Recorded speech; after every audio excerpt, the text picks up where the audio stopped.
Hi and welcome back to another episode of Pit Lane Glam. We're back this week to talk about Bahrain. So let's just jump straight into yapping, I guess. I am going to quickly put a mask on my lips because it's going into the colder months in Australia here. And the weather is so temperamental and lip care is essential at this point. It is a nightmare if you don't. Oh, we also have a guest today, and I have it all over my hand. That's disgusting. We have a guest for filming today. This is Bob. Bob joined my family today. Its legal name is, I think, Baba, but I named it Bob because it's orange and looks like a gremlin, and we know somebody else who wears orange and looks and behaves like a gremlin. Do you see the family resemblance though? This is my child for real. I do have another one. It is still unnamed, even though I had it first. Technically its name is Soy Milk, but do you see? Me and Bob have family resemblance. Anyway, let's talk about Bahrain.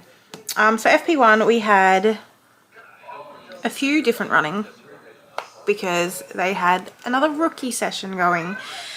And of course, like last week, it annoyed some people because like Jack Doohan got replaced last week. Carlos Sainz got replaced for Williams this week. And because he is still getting used to the car, everyone was a bit like, why would we be doing that? But the replacement drivers we had running for FP1 were Ayumu Iwasa. I always struggle saying his name. I'm so sorry. Dino Beganovic, who I also used to say the name wrong for so long about, even though that's one of my adopted children. That's one of my adopted F2 children. And yeah, I still used to say his name so wrong. Fred Vesti, Felipe Drugovic, Rio Hirakawa again. Rio back in the car again this week, getting his laps in. And Luke Browning for Williams. I'm a fan of Luke Browning. That's also one of my adopted children. That's my Williams child. You know, you gotta have adopted rookies in like every session, in every like running, I guess. I don't know what word I'm trying to say here, but you know what I mean. But yeah, obviously they were replacing Max Verstappen, Charles Leclerc, George Russell, Fernando Alonso, Ollie Behrman, and Carlos Sainz, as previously mentioned. Only notable things for FP1 were Kimi Antonelli noting issues with having no power, like less than 10 minutes into the session, which took him back to the garage. And he actually ended up missing out on most of the session after that, unfortunately for him.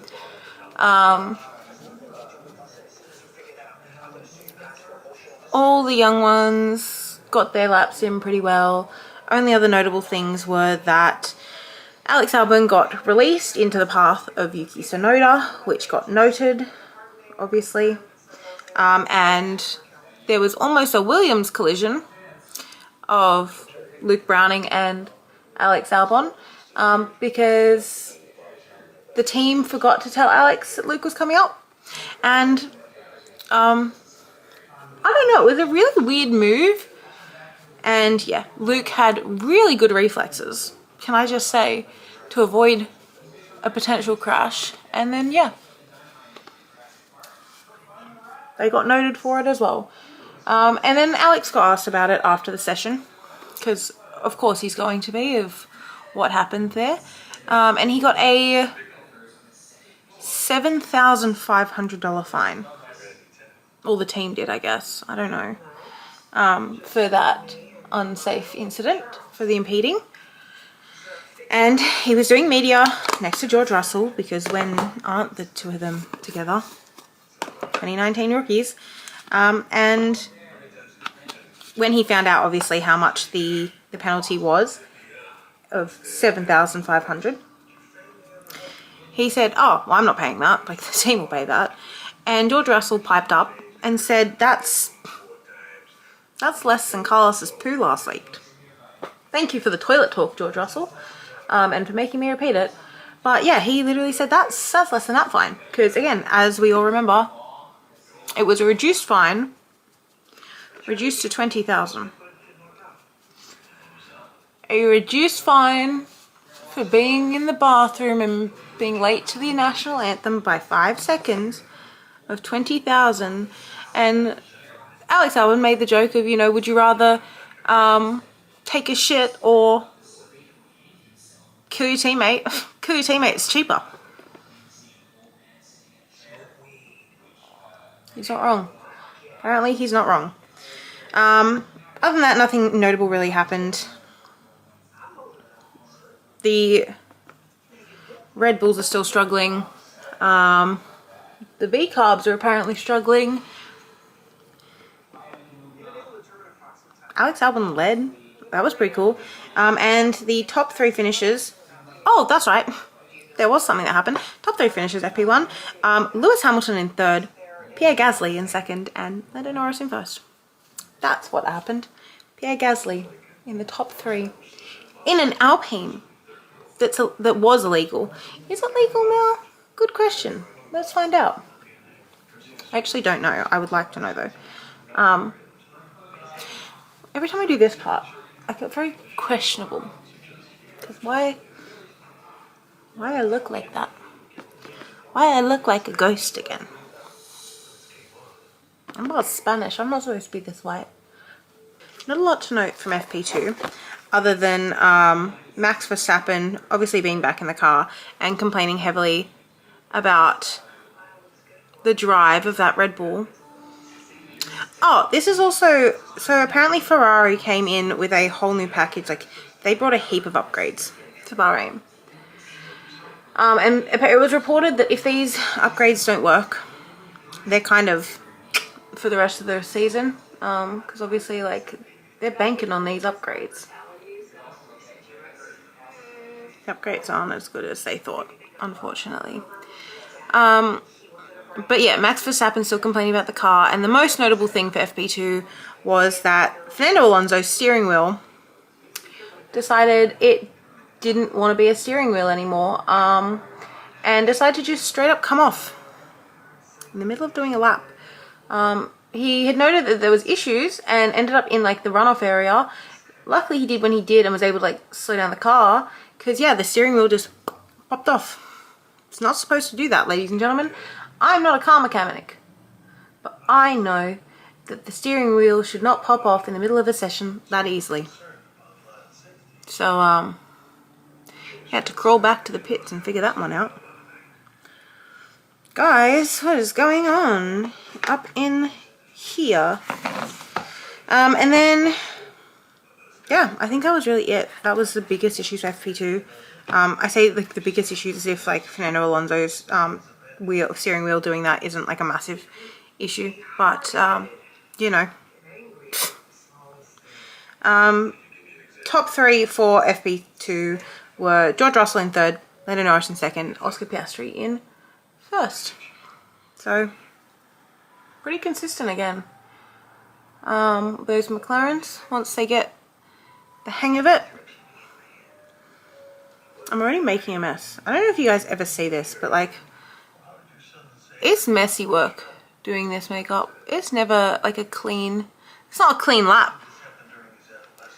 This is track limit violations like every 5 seconds, my guy.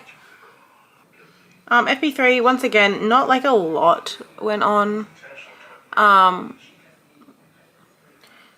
We had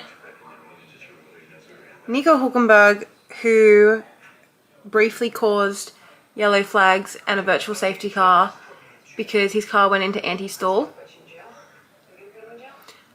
This, I will say, there was a lot of technical issues this entire weekend, and I don't just mean with the teams. Like the entire weekend, there was a lot of like weird little glitches, but the actual race day was insane. Because it got to a point where like even the F1 broadcasting was having glitches, and it was really, yeah, just really weird. Charles Leclerc had his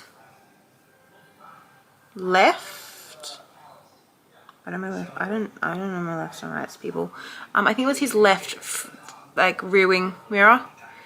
Rear mirror. You know the thing next to the... I've been driving a car for years. I forget what it's called. Just a side mirror, you know, on the left-hand side of his car, come flying off during a lap. It was really funny because he'd just been like, I think it's about to come off. Yeah, it came off. Thank you for the update though. We appreciate it. Appreciate it. And I think the only other notable thing, and when I say notable, I'm just telling you this because it was funny at this point. Liam Lawson complained about George Russell, a move that George Russell pulled on him, and said it was so annoying. Are we five?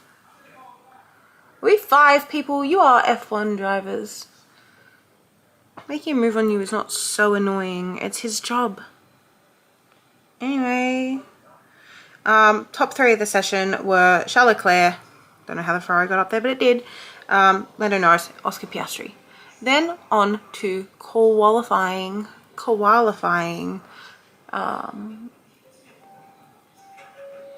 which is where the real excitement of the weekend begins, let's be honest. I love a free practice session, but as I just keep saying, not much happened. Like, it's free practice. No one's doing too much to get in trouble. I like when they get in trouble. You know, I like when they get in trouble. I like a little bit of trouble here and there, you know. Anyway, moving on, before I get into a whole thing about F1 drivers getting into trouble. Qualifying. So pretty uneventful Q1, other than honestly, you're gonna hear it a lot this season. I feel, and it's getting to like a breaking point now that like you can tell he's sick of it. Max Verstappen struggling with the car, like struggling with the car. Struggling. Other than that, everyone just kind of, yeah, it was what it was. First 5 out, bottom to top, so like 20 to 15, I guess, 16, yeah. Ollie Behrman, Lance Stroll, Gabby Bortoletto, Liam Lawson, again, and an unfortunate Q1 exit with such a good streak this year was Alex Albon. He was having a few issues, he just couldn't get it right this time. And yeah, we had a Q1 exit from Alex Albon. I'll wait until I talk about Q2 to talk about something else that happened. Q2, we very quickly in the session had red flags because Esteban Ocon crashed, unfortunately. He just lost control on the curbs, I think in turn 2, if I remember correctly, and just, yeah, pretty hefty crash. Red flags had to be taken out. So obviously that puts him in, that would put him in 15th, right? Because he can't do a lap after that, if I remember correctly. Yeah, no one can do worse than that. Yeah. I had a moment, we're fine. So it took about, it was less than 10 minutes, but they had to get cleared off.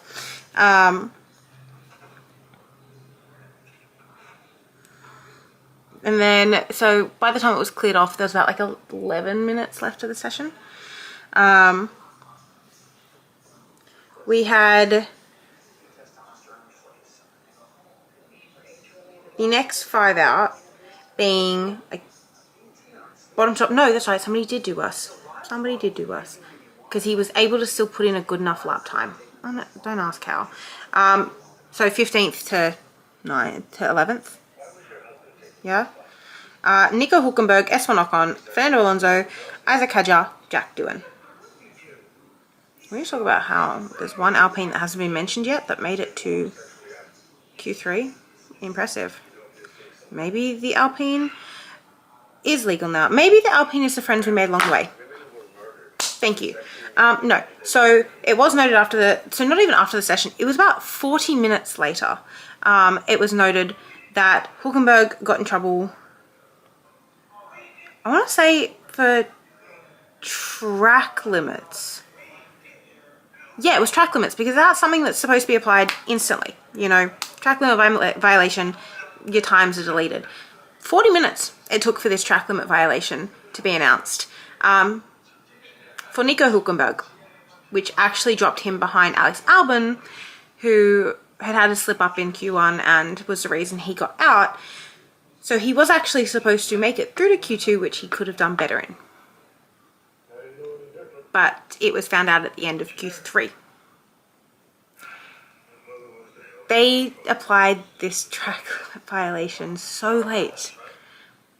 Yeah, we're not going to talk about that anymore. That was a big mess up. So poor Albon got knocked out in Q1 for no reason. So Q3, a little bit more exciting. Did end with some very shocking positions. Obviously, not much went on this session. Like, there was no crashes. There was track limit violations, which is normal. Lap times deleted, that kind of thing. The biggest notable thing that happened was Lando Norris not getting a good second lap. And it can't be put down to, oh, he just didn't do a good run. It was actually later found out, and I do mean, when I say later, I mean after the race. So quite some time later, it was found out that he had gotten stuck behind Piastri, who was slowing him down, and it cooled his tires, and that's why he couldn't get a good enough lap time. Like, there's actual like footage of it now. And I'm not saying it was Piastri's fault. I'm not saying Piastri did it on purpose. The team should have let Piastri know Lando was there, and to not be impeding him like that. Like, literally, he kept him behind, and it cooled Lando's tires, and it screwed him over. So 10th to 1st, because we're in for some shocks here. In 10th, starting 10th, sorry, Yuki Tsunoda. 9th, Lewis Hamilton. 8th, Carlos Sainz. Made it to Q3, ladies and gentlemen. He's finally getting a hold on that car. I told you. He told us, give me a few races. Look at him now. He's getting a hold of the car and he's showing results. I'm so proud. Just above him, Max Verstappen in 7th. Lando Norris in 6th. Starting on the same row as 5th position, Pierre Gasly in the Alpine. Enough said. Kimi Antonelli in 4th, Charles Leclerc in 3rd, George Russell in 2nd, and Oscar Piastri taking pole position. After the session, there was some penalties applied, some track limit violations. George Russell, Kimi Antonelli both got hit with it, which dropped them down a place. So it ended up Kimi Antonelli starting 5th and Pierre Gasly starting 4th, and George Russell starting 3rd, Charles Leclerc starting 2nd. Pierre Gasly started 4th in an Alpine. I'll take it. Now, before I talk about the race, because I need all focus on the race to talk about this, I'm going to quickly do my eyeliner, because I can never do it on camera. I need to be up close and personal, so be right back. So, now that my eyeliner's done, let's talk about the race, because as I said, I needed to like lock in to talk about this, because oh my god, so much happened. So I just want to say thank you, Bahrain. After the very boring race we had last week, god, this was not boring at all. So from the get-go, great start to the race, great getaway. Lando got hit with a 5-second penalty. Lando Norris got hit with a 5-second penalty. So I'll insert the footage because it's actually kind of funny when you look at it. I just love doing this at this point. But basically, Lando was messing around with his like gear shift because he was having trouble with something apparently, and he didn't realize that the car, when it went into first and then back into neutral, had rolled forward a little bit. Like, he realized it, but too late, I guess. And he had moved just outside the pit box. And when I say just outside, I think if I remember hearing correctly, his front right tire was like a millimeter or so off the the sensor. So obviously, yeah, he got hit by a penalty for this. But how did they know about this other than the sensor that, you know, they got alerted to? They got alerted to it by Max Verstappen. I'm sorry, little lion man, but can you keep your eyes in your own car for once? As I said, I'll insert the footage because it's really funny.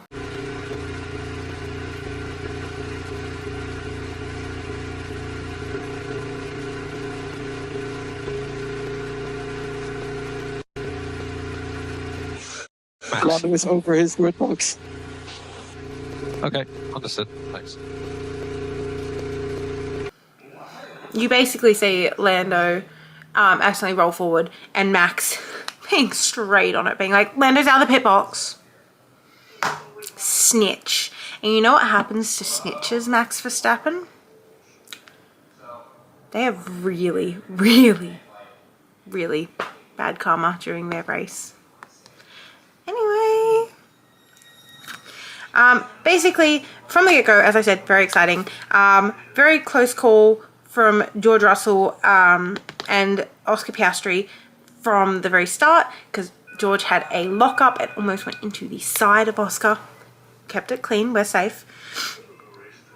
But yeah, it was a bit. George Russell almost locked up. Well, he did lock up and almost collided with Oscar Piastri. So that was like the first big. How the fuck do I do this? So after all the drama, Yuki Tsunoda had gone into the side of Carlos Sainz. Basically, I don't think either of them were at fault. Neither of them have said the other one was at fault. Literally, Carlos said that it was a racing incident. You know, it happens. All it was Carlos had gone to an overtake. He was on the outside of the corner. Yuki had a snap of oversteer, and they just collided. And it took a giant hole out of the side pod of Carlos's Williams, and he kept it going. It did cause a safety car because there was debris on track, and basically it got to a point where Carlos ended up having to retire the car. He has finally got a hold on that Williams. I was really impressed with his race, and it was very unfortunate that it ended the way it did, but it was an unfortunate incident. Neither of them are at fault. Neither of them blame the other. It is what it is. Lando, as I said, got hit with a 5-second penalty. He served it very early. He got it out of the way, and he made his grid positions back up. So he started, as I said, P6, and he very quickly made it up to P3, I think it was. And then, yeah, he served his penalty and he made his way back up that field. It was really, really impressive. He really has a different mindset this year, and you can see it not only in the way he handles, I guess, media and that kind of thing now, which he's, you know, he's still hard on himself, but it's not the same as it was last year. But you do also see it on track. He's always been a phenomenal driver, I think so at least. That's why I'm a fan, but he very much has changed this year for the better. So, as I said, there was a lot of technical issues. Both the Red Bulls had pit stop issues where the pit light that's supposed to go green to let them know they're allowed to go again didn't. It kept flashing red. This happened for both Max Verstappen and Yuki Tsunoda, causing about a 20-something second pit stop. Not great for them, especially Max Verstappen is already complaining that he's having trouble with the balance of the car. Another issue that did happen, it was more towards the end of the race, but George Russell basically had an issue with his telemetry and his DRS. His DRS would not activate. It was actually just conked out. I think it also ended up happening to Charles Leclerc a little bit later as well. But yeah, basically George Russell's whole system shut down in a way, which is not great. He still did the best he could. He did have a moment where the DRS opened when it shouldn't have, so he was looking at being investigated after that. Nothing has come of that. They said that, you know, he wasn't at fault for this. Same with Charles Leclerc, it happened to him as well. Apparently they were both not at fault, and they didn't gain an advantage from it, basically. Carlos Sainz was handed a 10-second penalty for forcing another driver off track, apparently. Nobody understood what the go was there, considering Yuki never got investigated for their incident when, as much as I said neither of them should have, yeah, it still should have been done. And then Liam Lawson also got handed penalty after penalty. So although Carlos DNF'd, I feel like Liam Lawson actually finished P20 after all those penalties. He actually finished back in Japan last week, if I'm being real with you there. And then, yeah, as I said, the telemetry on George's thing went off, which was really funny, and I'll include that as well because he went from being P2 to P20 and nowhere near the track, apparently, according to the track map.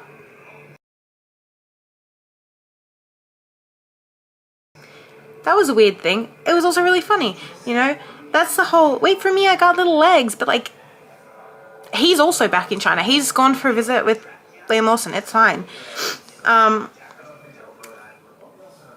think that's it. I think that was all like the big issues that the race had. It was actually a really exciting race. I feel like I'm like missing so much, but like it's been a few days and I have no brain today. But like it was a really exciting race. Real racing is back, ladies and gentlemen. Finishing in the points though for the Bahrain GP from 10th to 1st, Ollie Behrman. He started P20 and made it up to P10, so that is very impressive. I love that for him. Yuki Tsunoda in 9th, Esteban Ocon in 8th. Both the Haas's in the points. Incredible. Pierre Gasly did drop down from 4th place, but did finish in 7th, so still in the points. Well done. Max Verstappen in 6th. It's not a great run for him. That's what you get for snitching, Max Verstappen. When you see Lando again, it's okay. My thing is, every time something happens with Lando, it's always Max snitching, and it's the funniest thing. And I don't like, I'm not saying that there's beef between them or anything. I just think it's funny that every time it happens, it's Max.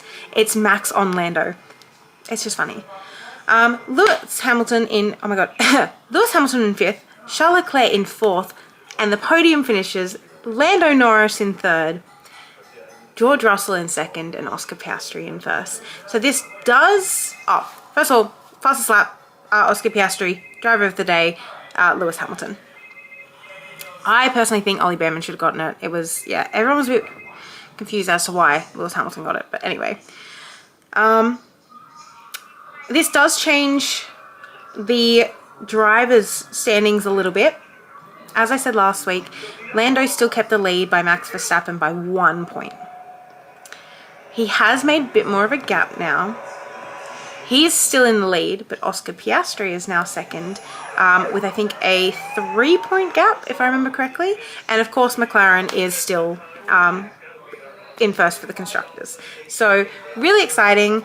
This also means that every team has points on the board now. Every team has points on the board this year, and it's only race 4, and it's just really exciting. So anyway, I don't think I have anything else to say. This is the makeup for today.